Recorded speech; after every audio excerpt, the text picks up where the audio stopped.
Поужинать, типа, у нас там. Куда? Пошли.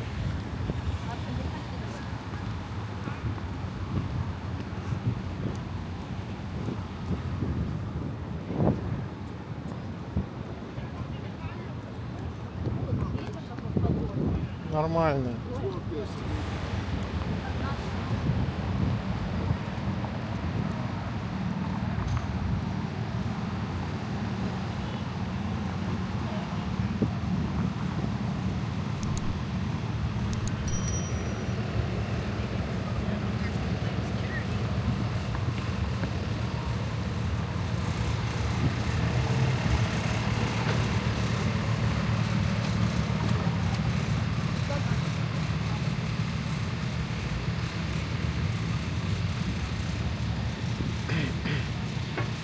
Ну, нам туда не надо. Да.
Вот оно, колесо.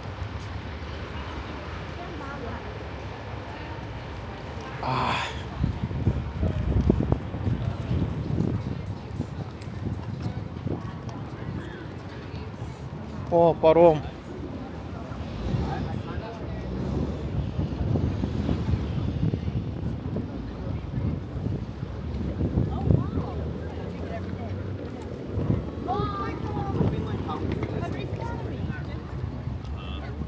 They live out there and they take the ferry to work every day. How cute. Is that the Grey's Anatomy?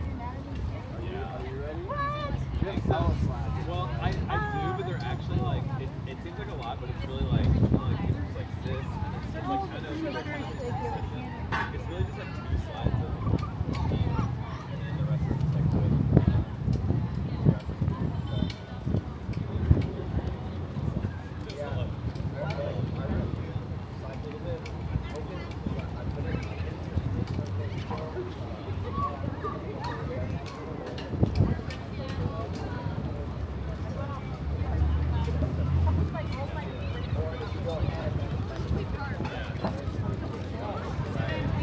We would be one of those wild cards.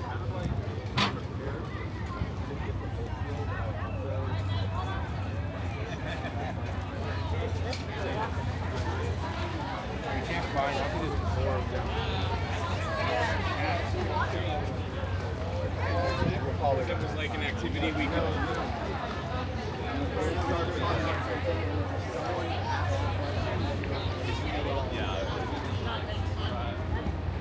Ой. This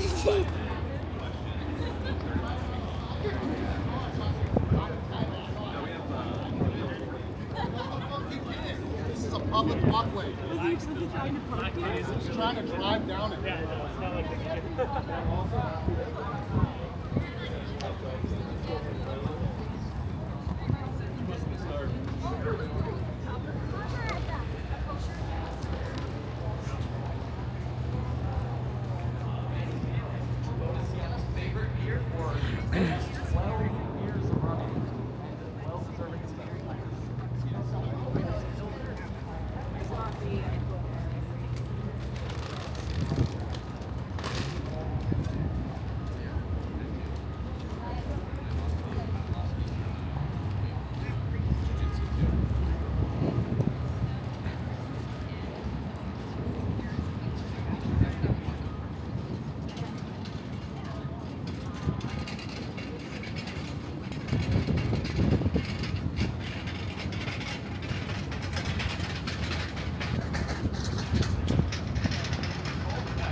Вот они. Берем тикеты? А сколько стоит? Я не знаю. Сейчас как скажут, $100 за штуку. Пойдем посмотрим. Вот. Пойдем до колеса обозрения. Может, он до этой горы дойдет. Пойдем до колеса обозрения дойдем. Мгм. Может, нам достаточно. Ты хочешь до горы? Ага. Следующая в час 25 стоит. Мгм.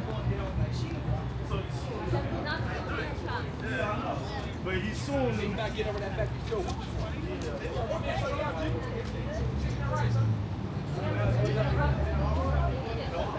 А?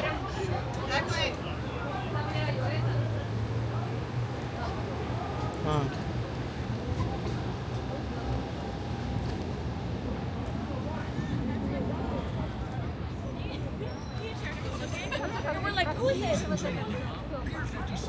Это старый город. Да.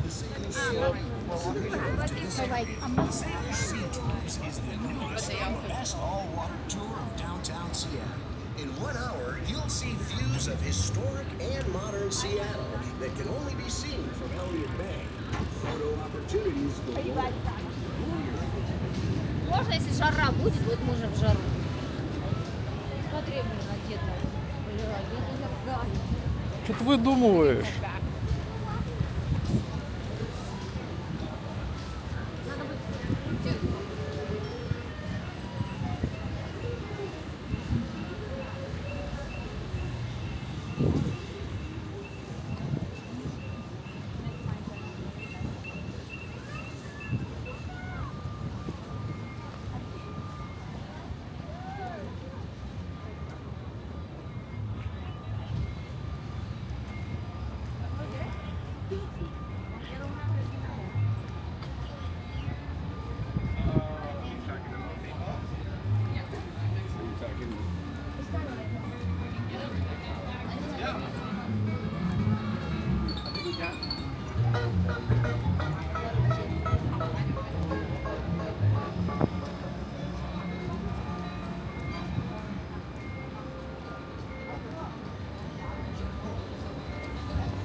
какой глупый. Ну, надо будет пойти там сфоткать. Какой нам? Вот это? Туда, туда, туда. Номер 2.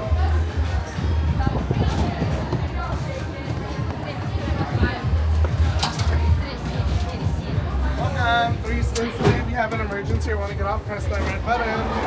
Чё? Вот если emergency, то... А, окей. Все, If you have an emergency, press that button. я понял. Все.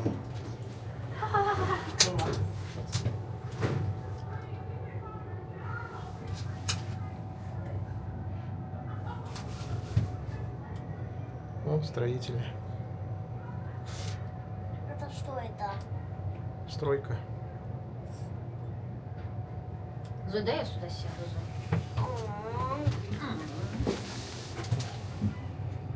Я хочу туда. А может иди туда? Иди.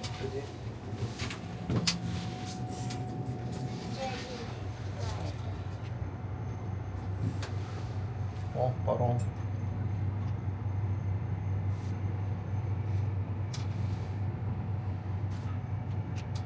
Гора.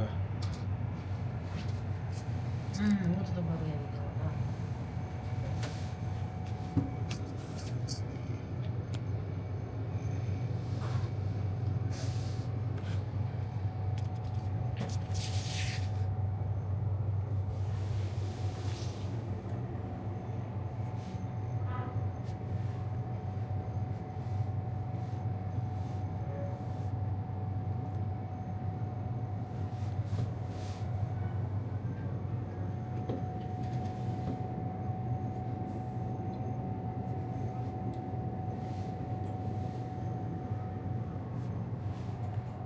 Класс, кстати. А вот эта башня Угу. знаменитая. Да. Значит, тарелка.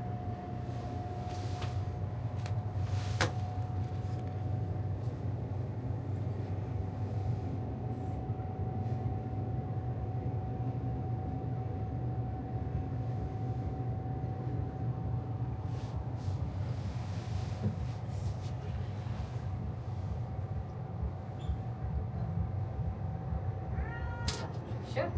Нет. Просто? Нет.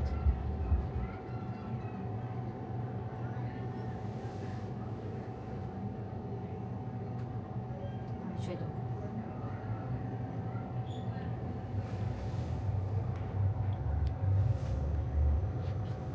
Пойдем downstairs. Ты знаешь, почему там stairs? Кто? Ты знаешь, почему там stairs? Лестница? Да. Где лестница? Вот. Вот это металлическая? Белая?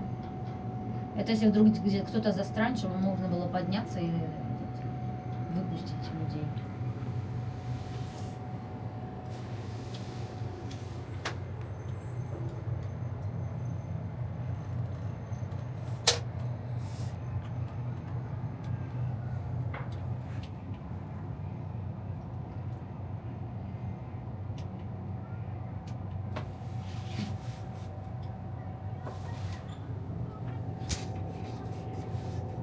Все?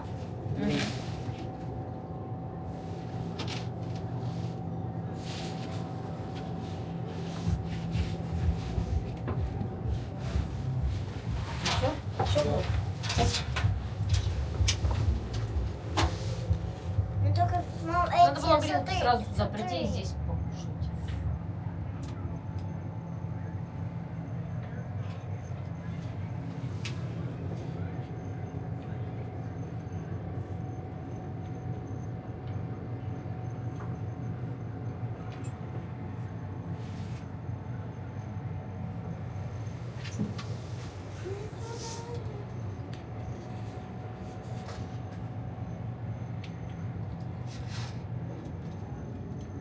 Давай еще. Зой, Арса.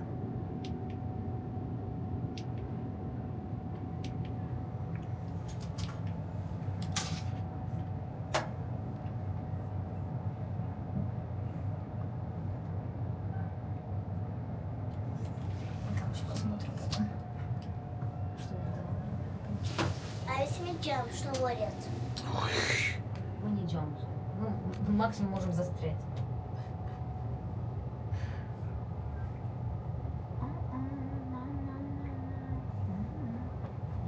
Красота. Ну-ка, папа, двинься. С этой стороны тоже надо соскакивать. Там, там, там, Ну, там. там. А, все, Да. больные. Больные. Да, фоткай. 22, 23, 20, О-о, 25, мы сломались. 20, Да. 27. Еще? О, еще один, я думаю. Не, сейчас вот здесь становится и все. Ага. Там выходит. Да, там выходит. Да.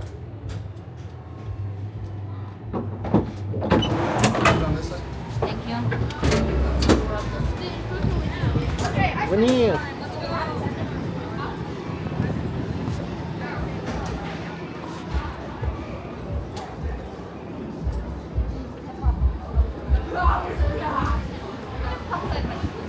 Зачем?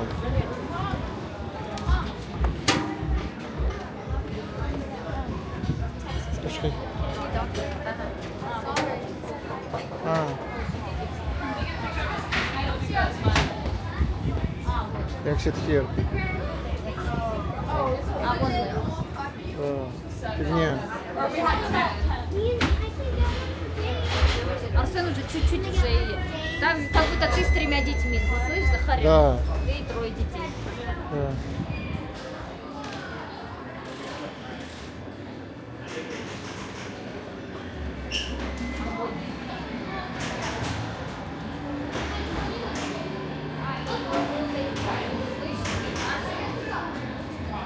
Золотоискатель. И это тоже... Это рыба. Это рыба. Да он автоматы увидел и рот открыл. А, ты смотри, как холодно добывают. Вот ты стал. Куда где? А вот на муле тащим. Мама,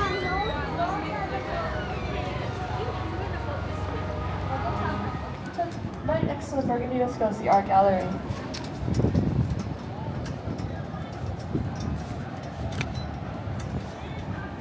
Сука, блин, что ты не делаешь? So right here, all checked in. Can I see? You don't have ice cream, right? That was the other thing. All right, right on through the gate. Quick step on the ramp. We're at low tide, so it's really steep. Take your Okay. time, okay? Enjoy your cruise.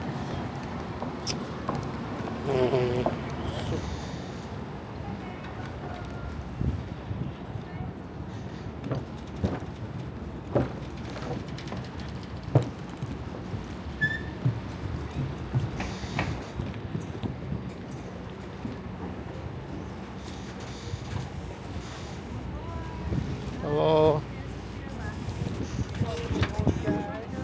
I see somebody who needs a sticker. There you are. Now you can say you've already seen an orca. Oh, here's one more. Here you go. Thank you. Welcome. Туда, туда. If you'd like to go upstairs, the stairs will be right there for you. Stairs.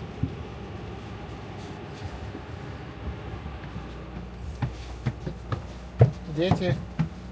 Ай, врезался.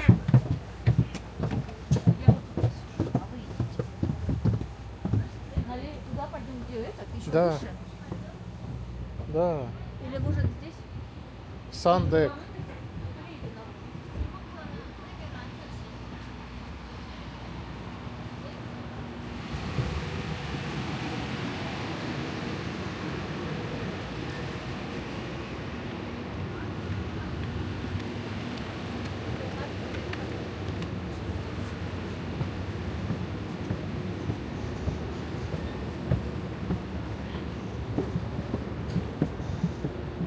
Капитан.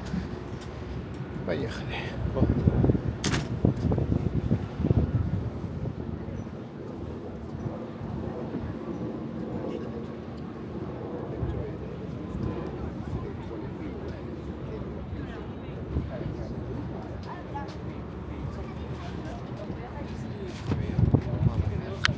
It's one of our Washington State ferries just getting underway. Просто And we'll be giving a blast of our ship's whistle as well, but Kyle will give you fair warning about that. I do want to play a pre-recorded safety announcement, and then once that's concluded, we'll have a couple more words before we get off the deck. So here you go. The boat you're traveling on today is the Salish Explorer. It is Coast Guard certified and inspected to carry up to 500 passengers. That means we have life-saving equipment on board for all of you. Life jackets can be found underneath the perimeter bench seat. Cover your ears in 3, 2, 1.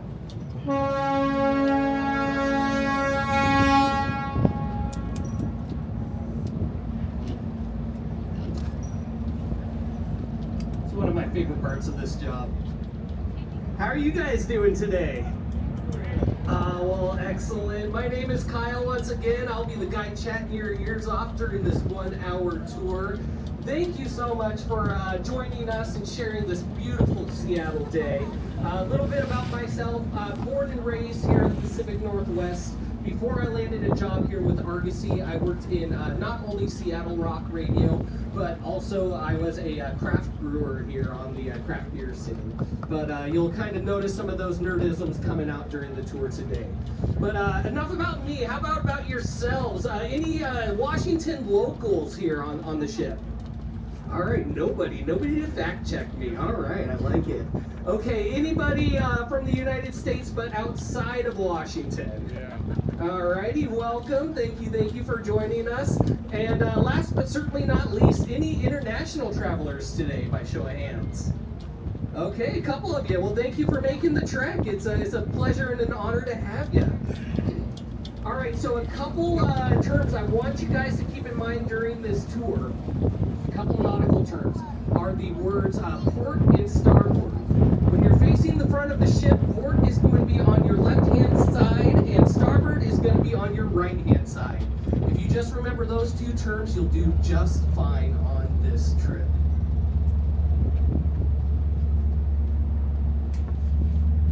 Alrighty, as we get underway here, I'm going to put those terms to use right away.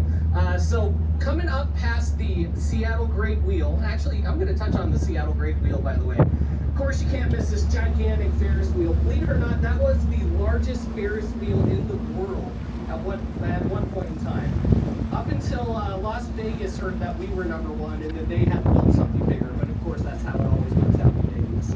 But right behind Seattle's Great Wheel, we have one of my favorite childhood attractions, which is this long gray building with the lime green trim. That is Pier 59, the Seattle Aquarium. Now the Seattle Aquarium is super special. They mainly focus on the wildlife here in the Puget Sound, and as opposed to like teaching their animals tricks like what happens over at SeaWorld, they mainly focus on research, education, and rehabilitation. One of my favorite exhibits over there is the exhibit of the giant Pacific octopus.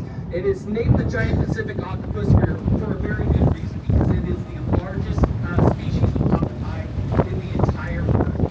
As a matter of fact, the tentacle span of giant Pacific octopi can get as long as 32 feet across. And just to put that into perspective with you guys, this boat that we're currently on is 34 feet wide. So if there was one of those octopi sitting right here in one of these empty chairs up top, it would be able to touch just about everybody sitting up here, which is pretty impressive.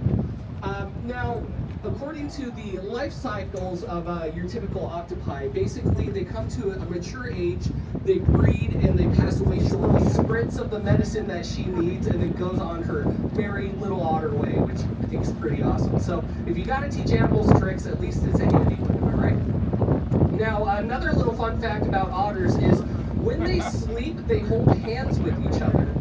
That particular act is called rafting, and that way, when they're sleeping, they don't float away from each other and they don't lose their significant otter. You see what I did there? I hope you like dad jokes, because there's more ahead, I promise you. Now, coming up here on our starboard side, we see this mural of a lady's face up halfway up the skyline there. Now, right before that is the Pike Place Market. By show of hands, has anybody been to the Pike Place Market yet? Excellent, very nice. This is another one of my favorite locations.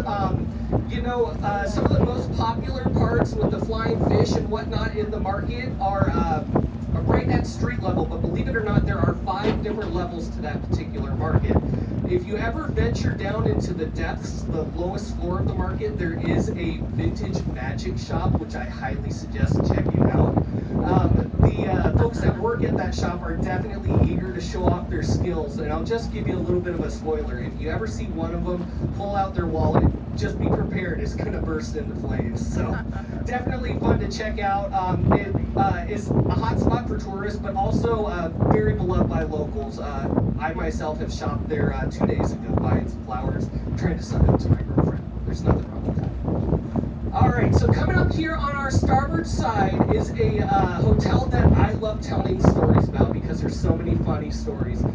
Sticking out here, it's this long gray hotel with the kind of gold highlights and the big red trademark E's on the top. That is the Edgewater Hotel.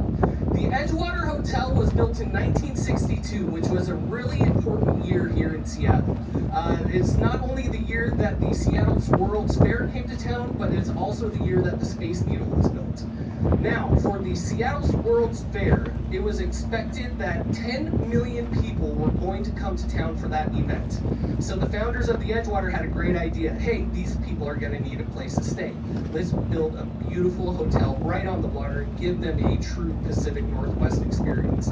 Sounds like a great idea, right? Well, I'll tell you what, not a single person of that 10 million person group stayed at the Edgewater. And that is because the Edgewater opened up 2 weeks after everybody went home. Wah, wah. Well, believe it or not, building a big hotel over the water takes a lot of permitting, and there were construction delays upon construction delays, which delayed that opening in time. So, the developers had this big monetary investment in this building, but they needed a way to get rich quick, fast. So the marketing team at the Edgewater came up with this crackpot idea. Hey, we're on the water. Why don't we tell people that they can fish directly from their hotel room windows? And that's exactly what they did. When you would check in, they would hand you a fishing rod and a bucket. They opened up a bait and tackle shop right in their hotel lobby, and they said, hey, go have fun. Sounds like another great idea. That is Myrtle Edwards Park. Now, Myrtle Edwards is basically Seattle's version of Leslie Knope from Parks and Rec. You're familiar? She was a city council member back during the 1960s, during the downtown boom, where Seattle got turned into the concrete jungle that you see today. She really recognized how important it was to have access to outdoor spaces, not only for physical health, but also for mental health, just get out there in nature. And she really spearheaded a bunch of projects to preserve natural spaces and to have parks within a 10-minute walking distance from any front door here in the city. As a matter of fact, some of her most popular projects that she worked on were the Woodland Park Zoo, as well as our world-famous Gasworks Park, which has been featured in several movies such as 10 Things I Hate About You, Singles, as well as Star Wars Episode 5, Revenge of the Sith. I can't even talk. Revenge of the Sith. I'm lying about that one, and I stumbled over my own jokes. Thank you very much. Saved me from that bad. But yeah, so we named this city, or this park, after her, just to show homage, and this is one of our more beautiful parks. Speaking of beautiful parks, up here on Beacon Hill with those 3 radio towers, there is a really small park called Perry Park. But locals call it Postcard Park, and the reasoning behind that is every iconic picture of the Space Needle that you see, especially on postcards, is taken up there in that park. Basically, it has a great high view where you can get a great shot of the Space Needle. So if you have time, definitely take a moment to check out Perry Park. Now, coming up ahead of us on our starboard side, you're going to see a big, long ship.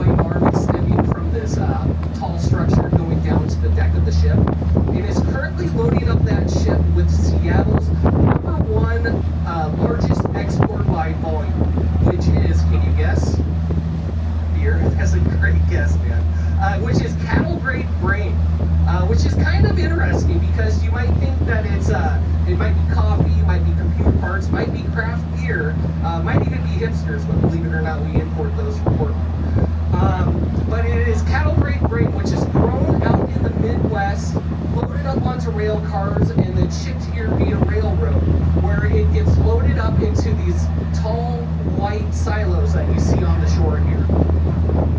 Now, the only reason why this particular ship is getting loaded today is because it is so beautiful. So the weather's nice, no rain. If it were raining today, they would have to halt the loading of the ship. And the reasoning behind that is simple. What happens to grain when it gets wet? It not only rots, but it also ferments. And this being cattle grade grain, nobody wants a herd of drunken sick cows on their hands. That would be a big issue. Yeah, you can hear those motors really on that grain elevator, really pushing the grain. So you can see that there's, I believe, 7 of these square structures on the deck of the ship. You can see some of the lids are pushed off, and they are loading that ship as we speak. Now, on the side of the ship here, you'll see that there's a blue paint job and a red paint job. And I can tell that they just recently started loading this ship because when the ship is full, the border between the two colors will be right about at sea level. And as a matter of fact, you can see that there's a little less of that red showing towards the back of the ship here, which probably tell me that they just got done loading up those first hatches. So pretty soon that will be taking off to our Pacific Asian trading partners. And the reason why they use Seattle as a port as opposed to a sunny port like Southern California, somewhere down there, is that due to the curvature of the water, it takes 1 to 3 less days to travel. Largest trees that you'll ever see.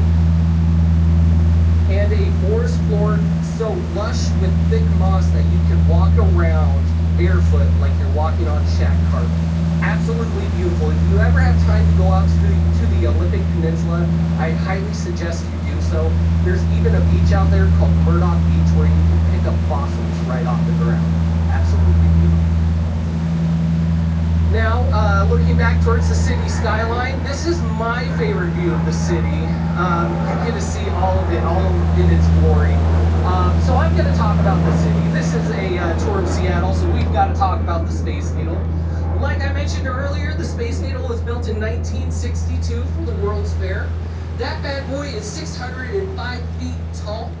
And believe it or not, the Space Needle is one of the safest buildings to be in the event of a natural disaster. As a matter of fact, the Space Needle can withstand an earthquake up to a magnitude of 9.1 on the Richter scale. And it can also withstand winds up to 200 miles an hour. And that's because the foundation under the Space Needle is absolutely mass New York City at that particular time.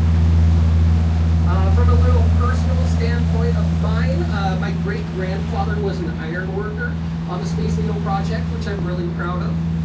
Back when he was working on the Space Needle there, he got paid $2.93 an hour.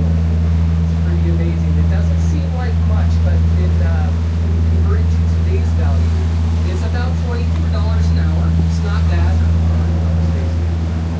Now, the average depth of the Puget Sound is about 600 feet deep, a little bit deeper than that, which means if you drop the Space Needle in the average depth, the whole thing would disappear. And the deepest part of the Puget Sound is a little bit deeper than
the little boat go when it was feeling sick?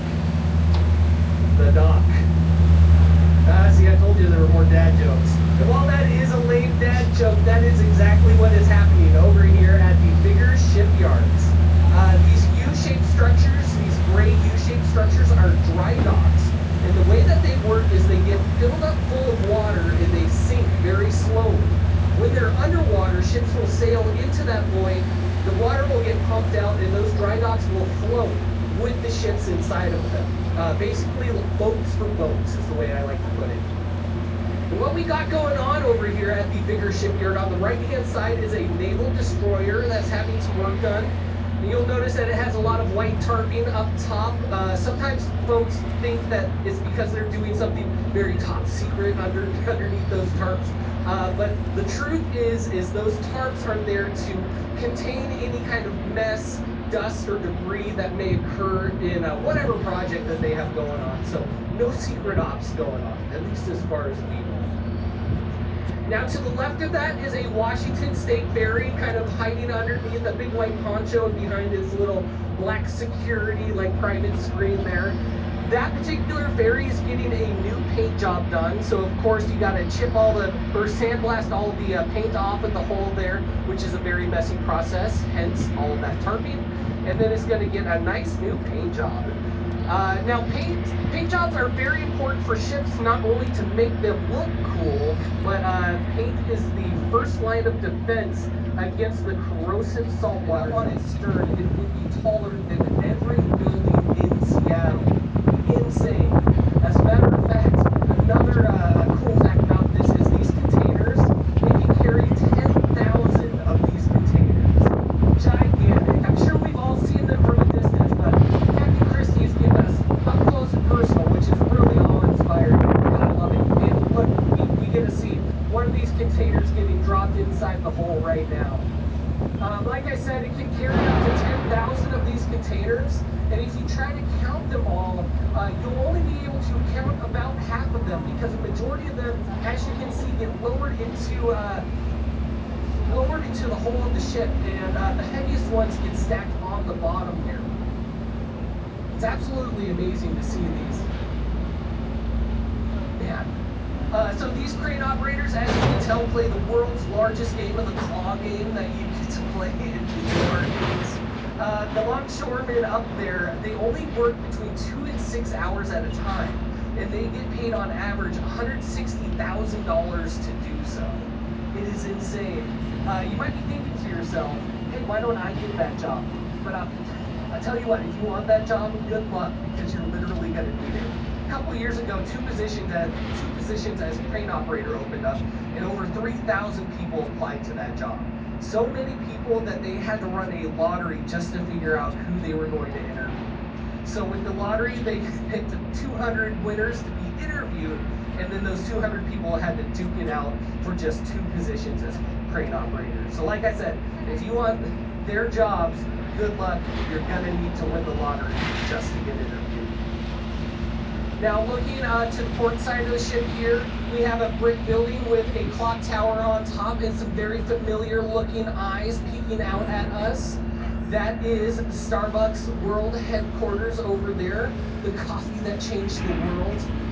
Now, a fun little story about Starbucks is when that company was first being established back in the 1970s, the founders wanted to name it after something that was kind of inspired by trade or the Pacific Northwest, something like that.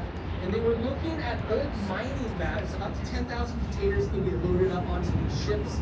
Every once in a while, somebody will ask me, hey, do these containers ever fall into the ocean? And the answer is yes. On average, about 1,500 of these containers get lost at sea every year, which seems like a lot. Well, if you keep in mind that there's about 50,000 of these ships circling the globe right now, these ships carrying about 10,000 containers is really just a drop in the bucket. Now, back in 1992, a very famous container got lost at sea. There was a ship coming from Hong Kong over to Tacoma, our port town just about half an hour south of us. And in the Pacific Ocean, they encountered a storm with 40-foot waves. And all of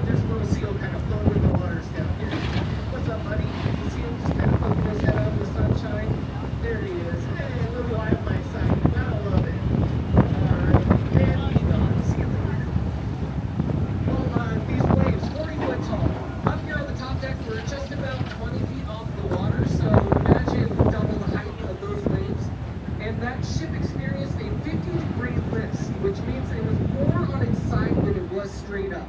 And some of the steel banding that held those containers ended up snapping. One of those containers hit the water and exploded, releasing tens of thousands of rubber duckies. When those rubber duckies were released into their not-so-natural habitat, they started floating around the oceans, riding the currents.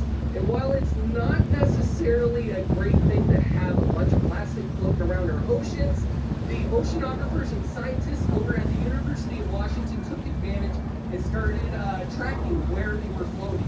They actually opened up a hotline, so if you found one washed up on a beach, you can call that number and report where you found that rubber ducky. Some were found as far south as Australia and as far north as our Arctic ice, actually frozen in the ice up there. And about 15 years later, one actually washed up on the shores of Scotland, which is pretty amazing. Basically, this whole little study helped us understand how ocean currents work more on a deeper level, and then also these rubber duckies helped us discover the giant Pacific garbage patch. So it's kind of a good thing to have. So no matter where you're at ever in the world, if you ever find a rubber ducky washed up on shore, make sure to grab it because the oceanographers at UW are going to want to talk to you. Now over here on our starboard side, we are now in the SoDo area of Seattle. SoDo stands for South Downtown, and as you can see, it's the home of our two largest sports stadiums. On the right, we have T-Mobile Park, the home to our Major League Baseball team, the Seattle Mariners, who are currently in first place. Thank you very much. And on the left-hand side, we have Lumen Field, which is the home to our two soccer teams, the Seattle Sounders FC and the Seattle Reign FC, and our NFL team, the Seattle Seahawks. Go Hawks. Now, with the team of a different kind came to town, a beast known as Taylor Swift. Oh yes. When Taylor Swift and the Swifties converged on Seattle, they had in store for us a two-night back-to-back concert extravaganza. And on the very first night, during the song, I kid you not, Shake It Off, our scientists detected an earthquake, a magnitude of 2.3 on the Richter scale. Breaking the beast mode quake. A big difference between the beast mode earthquake and the Taylor Swift earthquake is, like I said, 2.3 to 2.1 magnitude. That's actually equal to double the amount of shaking based on the logarithmic workings of the Richter scale. The beast quake was only 10 seconds long, whereas Taylor Swift's earthquake lasted for 3 hours. As a matter of fact, it lasted for 3 hours, 2 nights in a row, back to back, for a grand total of 6 hours of shaking Seattle down to the ground. As a matter of fact, one of my fellow crew members here was on a Washington State ferry coming into Seattle during one of those shows. And if you look out and see where the ferry is right now out there on our port side, that's about where he was. And he could hear the fans screaming from all the way out there at Taylor Swift's show. Absolutely amazing. As we come into our dock here, we're going to get an up-close view of one of our Washington State ferries. You're going to be able to see right down the throat of it where it looks like it should be loading up with cars, so that's always a very cool view there. But unfortunately, my time is about up here with you guys. I am not only your narrator today, I'm also your deckhand, so I have to go get ready to tie the boat up here. But I want to thank you guys so much for joining us today. Did you have fun? Excellent. Well, thank you so much for sharing this beautiful day. I'm going to go get us tied up. I'll be the last person that you see when you leave the boat, so if you want to give me a high five or a knuckle bump, or if you have any questions for me, feel free to chat me up then. But until then, I'm going to pass the mic on to Happy and Christy here. And once again, thank you so much for joining us. Thank you, Kyle. Yeah, how about a round of applause for Kyle as he heads down to prepare the boat for tide just up ahead of Pier 55 where we departed from an hour ago. And once he has the vessel tied up, he'll then make himself available for any questions you might have for him about that fantastic tour and hosting over the last hour. And as you know, he's a local guide of the Pacific Northwest and can answer any questions you might have or make recommendations, certainly for great clubs to go to. That's definitely a must if you're looking for somewhere to go like that. Chat with him about that. And that's also a great time to show him your appreciation for a job well done.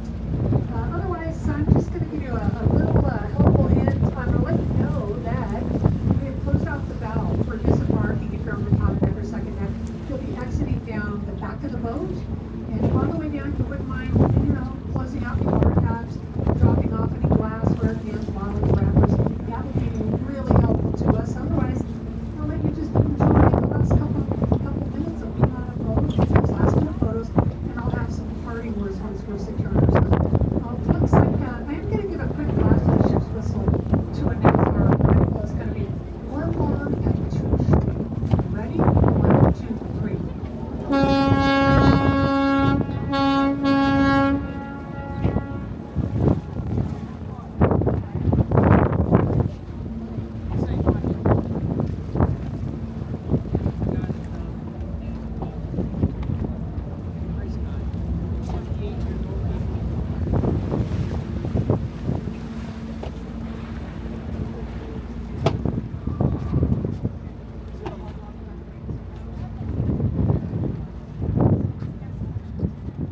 Let's sit down. Let's go somewhere have a coffee or maybe go to the Woodbridge Park and go back in town today and have a little rest and then go to that steakhouse. Can you do that?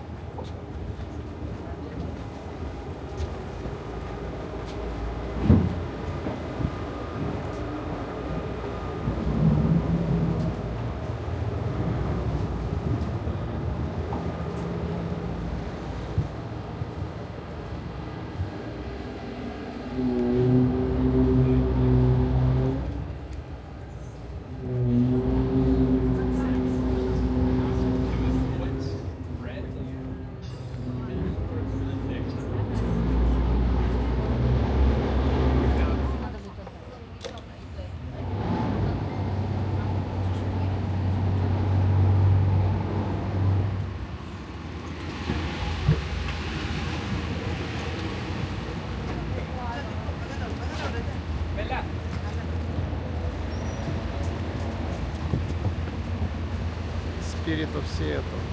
On the dock.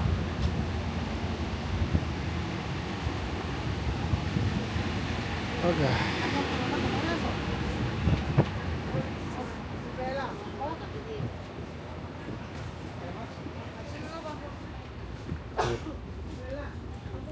Ready?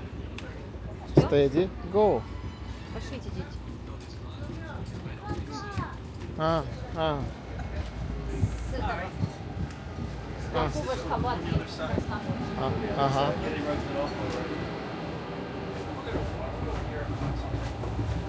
I just can't have it. It's too early. I'll fall asleep.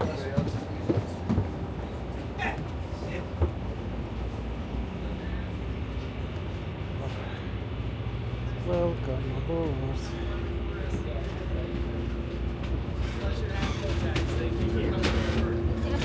There we go. Yeah. Thank you for joining us today, guys. Thank you. It was a pleasure having you.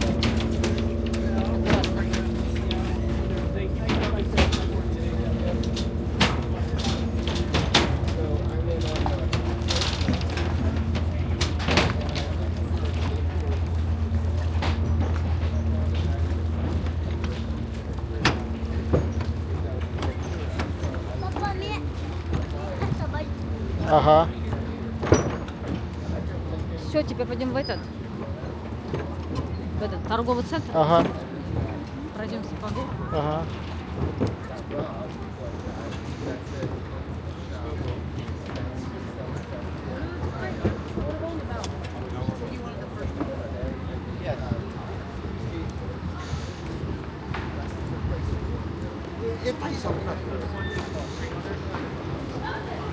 $30 a drop.